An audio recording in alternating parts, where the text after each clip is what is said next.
Educate a woman, you educate the whole society, and a strong woman and also a strong society.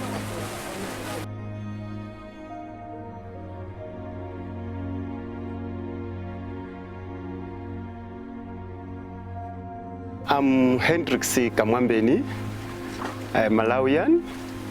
I'm now 48 years of age, and I'm a teacher by profession. My name is Wineza Clementine. I'm 18 years old. We came Dzaleka in 2009. My name is Diedone Nyongao.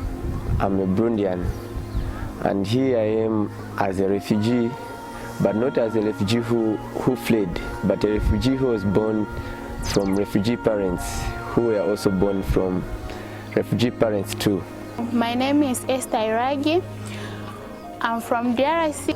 I want to talk about the challenges that are facing girls in the camp. First of all is education. Education is really affecting us. As girls, most of the time we found that we are not going at school. So in that way we found that girls are giving up early and getting marriages. I started as a primary school teacher in 1993. I qualified and started working with GRS as a primary school teacher in 2002, and because of professional development, I was sent to different colleges where I obtained a diploma in special needs education and a diploma in education, majoring languages, then a degree in languages and literature studies in 2018. And I have worked with GRS for 17 years, and I've just quitted in 2019. Now currently I'm teaching at Adorata Secondary School in Toro, and now this is the government. When I say GRS, I'm talking about Jesuit Refugee Services. This one is an organization which is an implementing partner of United Nations, which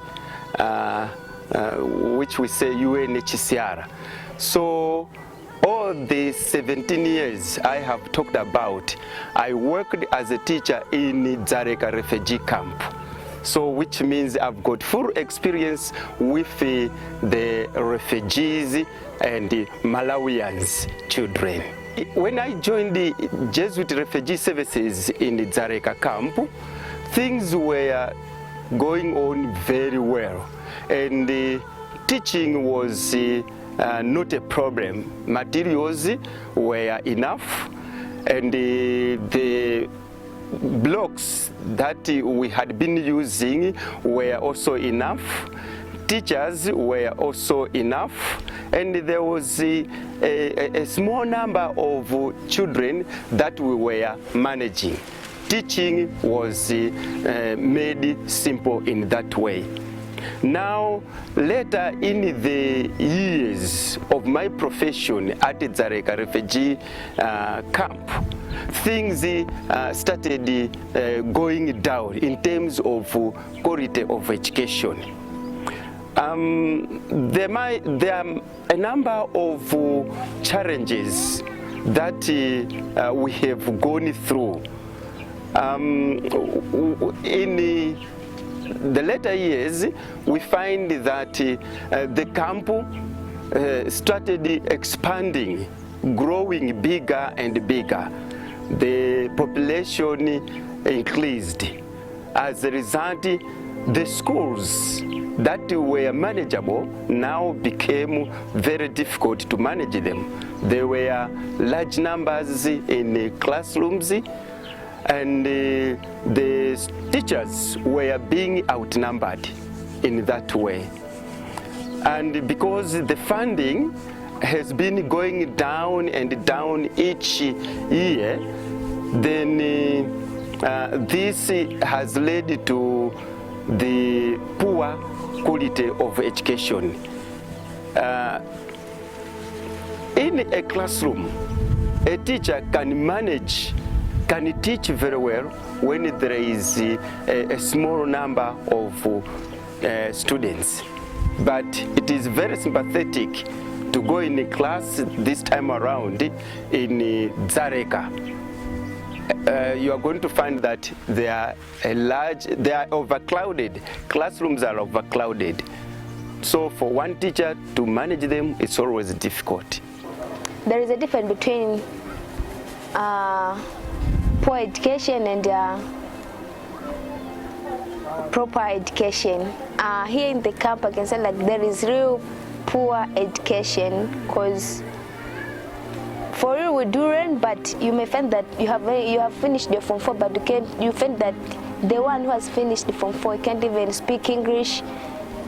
All those things, it's because classes, in the class, you find that in one class we have maybe 200 something students and with one teacher.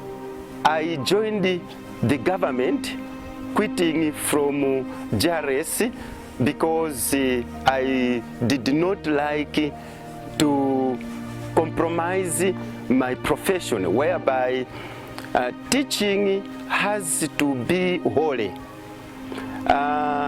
I found out that instead of improving the quality of education, we were going down.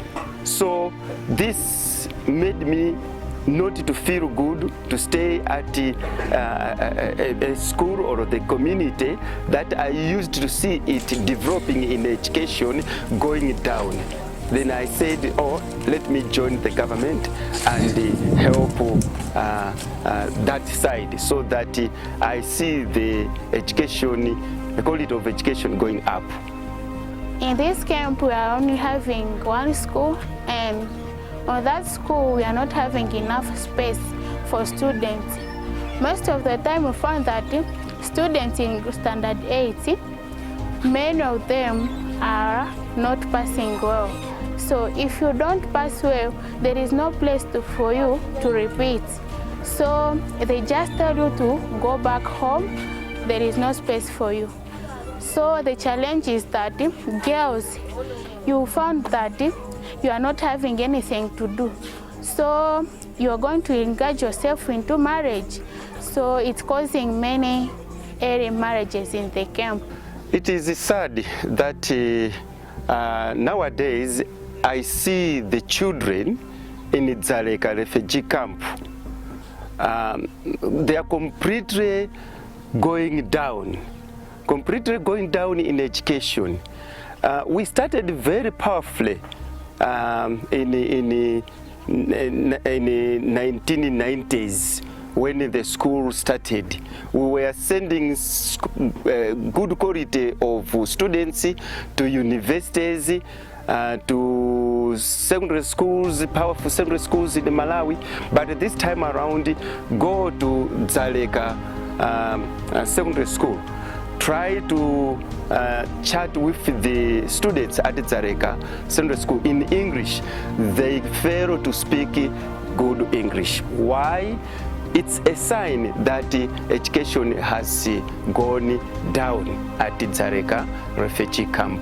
Now, you find that students, they don't even feel like going to school nowadays. They don't find any benefit from school.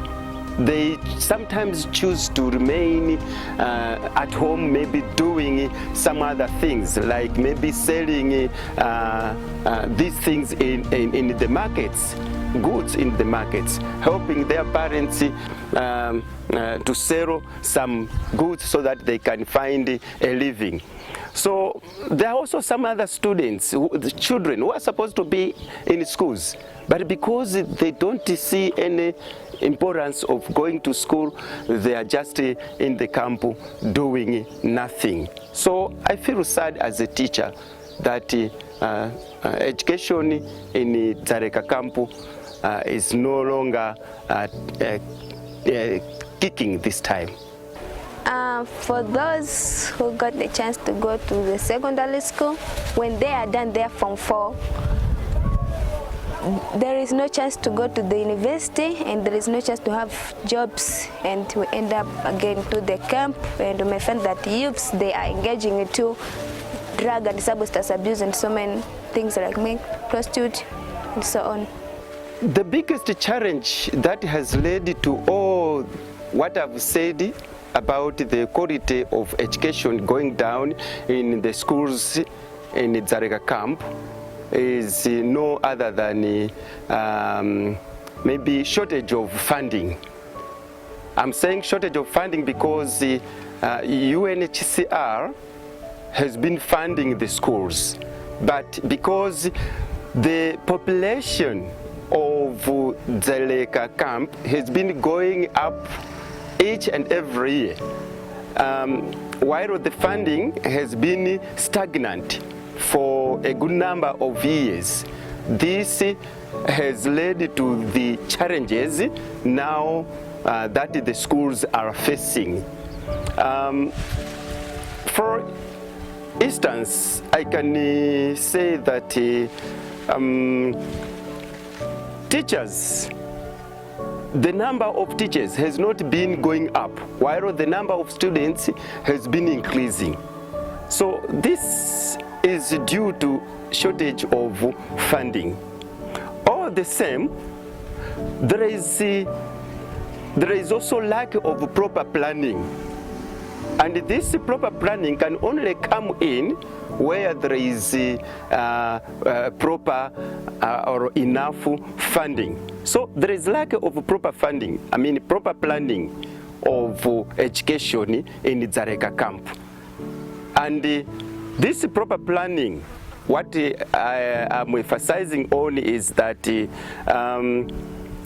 when the challenge comes, then a solution should be quickly found to solve that problem. So there are problems, there are challenges, but no solutions. That's why I'm saying there is lack of proper planning. So if there can only be proper planning, I think the schools, the quality of education can go back to where it used to be and can improve.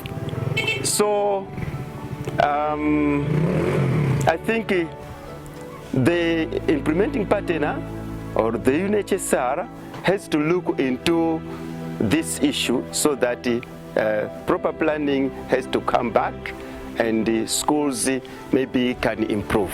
And when I mean dying slowly, on my side, my parents, let me say from my grandparents, no one went to school. During those 70s, 60s, you find that no one went to school. Also, my parents now, the ones that made me appear here, did not also go to school. So imagine also me, the third generation, also not going to school. Who is going to stand for the family if I haven't gone for school? Then when I meant dying slowly, I meant that the world is watching us, not learning, and I think there is a way where they can help us and improve the education status in Malawi so that we may appeal and curb the activity of not being a person who has gone to school. The solution to this problem that the children in the camp are facing this time around in terms of education should be donors. I think my plea should go to the donors. They have to do something over this problem. What if they can increase the funding so that the implementing partner, Jesuit Refugee Services, can use it to improve the education standard in the camp. Children in the camp, they have got full hope in education, and they like education very much, but they are being demoralized looking at the way education is being run in the camp. It is no longer giving hope to them. They are, as I've already said, they are seeing that going for education is no longer better than doing some other things. And due to the lack of education to us girls, it makes us to be disrespected, and education can empower us as girls, and they do so like if you educate a woman, you educate the whole society, and a strong woman and also a strong society. So if the donors can just increase the funding, hopefully education system will come back and there will be an improvement in the quality of education in the camp. The other sectors, may I just say that other stakeholders like other organizations should not just leave this issue in the hands of JRS, Jesuit Refugee Services, because the education in the camp now has grown very big, and the Jesuit Refugee Services this time has been proved not capable to handle it. What if other organizations can come up and assist in building back the education in the camp? They can open the private schools and employ their own teachers, qualified teachers, and work with them accordingly. This will help a lot to improve the education quality in the camp. And if this can only be done, I think children in the camp are going to be assisted very much. This time around, they are rotten because their hope in education is no longer there. In this area of education, I also feel sorry for girls, especially the girls in the camp. They meet a lot of problems, challenges. So these girls in the schools that we have as of now, there are so many challenges that they face. I wish these girls would be considered, maybe if they can be provided boarding, so that they do not go to their homes, and they should only stay in schools, because when they walk a distance from their homes to school within the camp, they meet a lot of problems in terms of gender-based violence. So girls should be considered very much. As of now, the schools that we have, they should also look into this issue whereby they can build some buildings, some accommodation for the girls to be based at school. The schools that can be opened by other organizations, they should make sure that girls are considered so that their challenges are minimized, so that they receive quality education just as the other boys. If you educate a woman, you educate the whole society, and a strong woman and also a strong society.